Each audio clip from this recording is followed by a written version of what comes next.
The desert of northern Utah slept beneath a vast sky, quiet yet charged with something unseen. On the horizon, the mesa rose like a wounded titan, its red stone veins pulsing under the glare of the Sunday.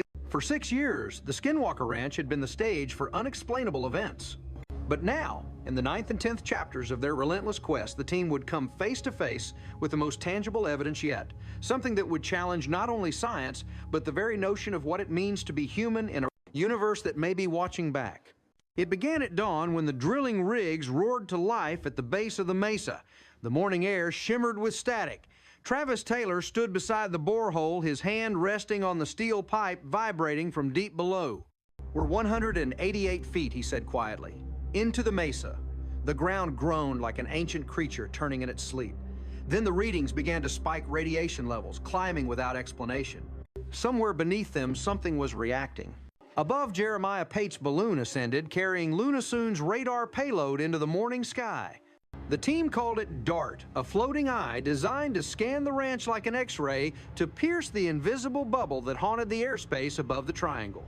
For months, they had known about it, a vast electromagnetic sphere hovering unseen 2,000 feet across, capable of blocking GPS, erasing signals, bending instruments to its will. Some called it an energy field. Others whispered it was a gate, a doorway. Today, they were determined to see what waited inside.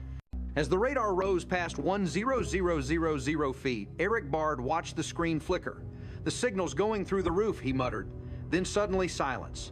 Every receiver, every analyzer, every frequency dead. The DART's 18 megahertz transmission had vanished, swallowed whole by the bubble. Moments later, the onboard system flashed a warning. Temperature critical 170 degrees Celsius. There was no reason for it. No heat source, no sun flare. Just a space in the sky that burned without fire. Jeremiah's voice crackled through the radio. "We're aborting. It's overheating." Below, the helicopter circled the triangle. Travis watched his spectrum analyzer, nothing but static.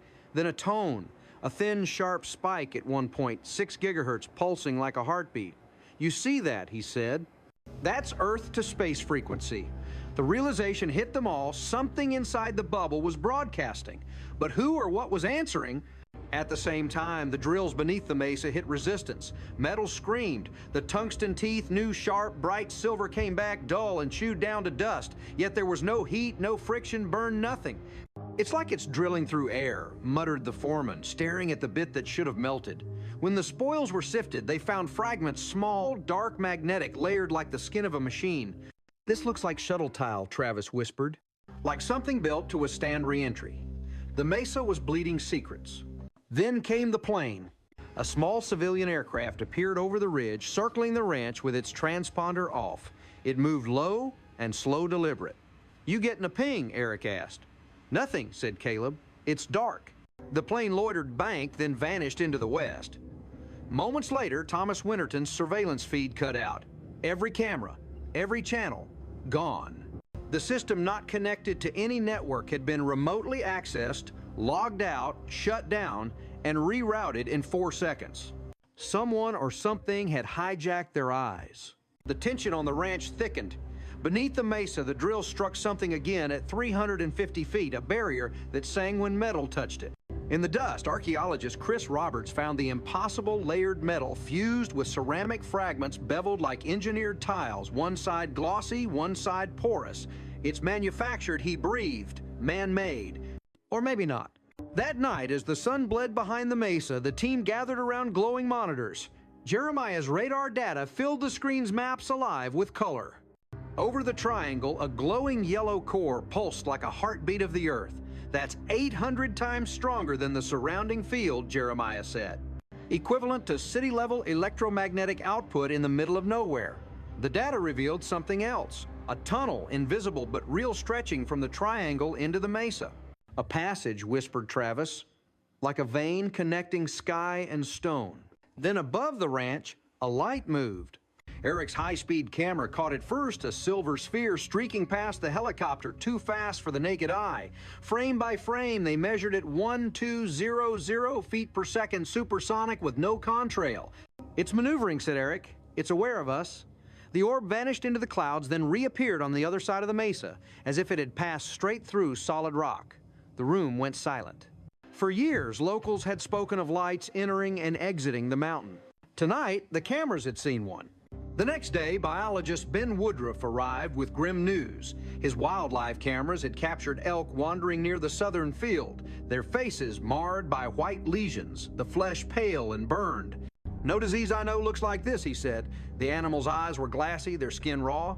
When Ben tested the plants in that field, he found DNA fragmentation consistent with radiation exposure. "Look here," he said, laying photos on the table. A strip of stunted growth hundreds of feet long, perfectly straight. Travis leaned in like it was cut. Ben nodded, or targeted. The field lay directly south of the mesa, the same place where a year earlier a calf had gone mad, spinning in circles until it collapsed, its eyes clouded white. Tests showed microwave radiation. Now the same symptoms were back but stronger, and the readings near the drill site began to climb again. 105 counts per second, Eric said, watching the Geiger counter tick. That's not background, that's active. The desert was whispering its warnings. Later, when the drill reached 470 feet, the bit struck another wall, smooth, unyielding, almost deliberate. The signal from the drill beacon spread wildly across frequencies, disrupting nearby sensors. Then, in the pile of fresh spoils, Roberts found something extraordinary, a shard of ceramic, beveled, cross-hatched glistening under the sunlight. When Travis flipped it over, it was dual-colored light on one side, dark on the other. "That's heat shield material," he said. "Space grade." "This doesn't belong in a mesa." The men stood speechless. Radiation spiked again. The air around the drill shimmered faintly. Somewhere beneath their boots, the earth was holding its breath. "We've punctured something," Travis murmured. "Something built." They sealed the fragments and sent them for analysis, but the unease lingered. That night, as Eric replayed footage from the DART flight, he saw something he couldn't explain, a second object shadowing Jeremiah's helicopter, keeping pace, then darting upward and out of frame. Frame by frame, the object changed velocity as it neared the triangle, almost as if responding to the energy field itself. "Whatever's up there," said Travis, "it's aware of what we're doing." In the control center, the team watched as the Geiger counter beeped slower, then fell silent. The air cooled, the screens dimmed. For a moment, the ranch was still. Then across the monitor, a faint blue pulse flickered a signal, precise and rhythmic, from somewhere deep beneath the mesa. The pulse matched the 1.6 gigahertz tone they'd recorded earlier. Eric turned to the group. "It's not random," he said softly. "It's communicating." Outside, the wind picked up, swirling the red dust of the basin. From the ridge, the mesa glowed faintly as if reflecting a hidden light from within. The moon rose cold and indifferent. And in that moment, the men who had come to measure the unknown realized that they had become part of it. The instruments, the drills, the cameras, all of it was being observed in return. Somewhere between the earth and the sky, between science and mythology, something at Skinwalker Ranch was awake.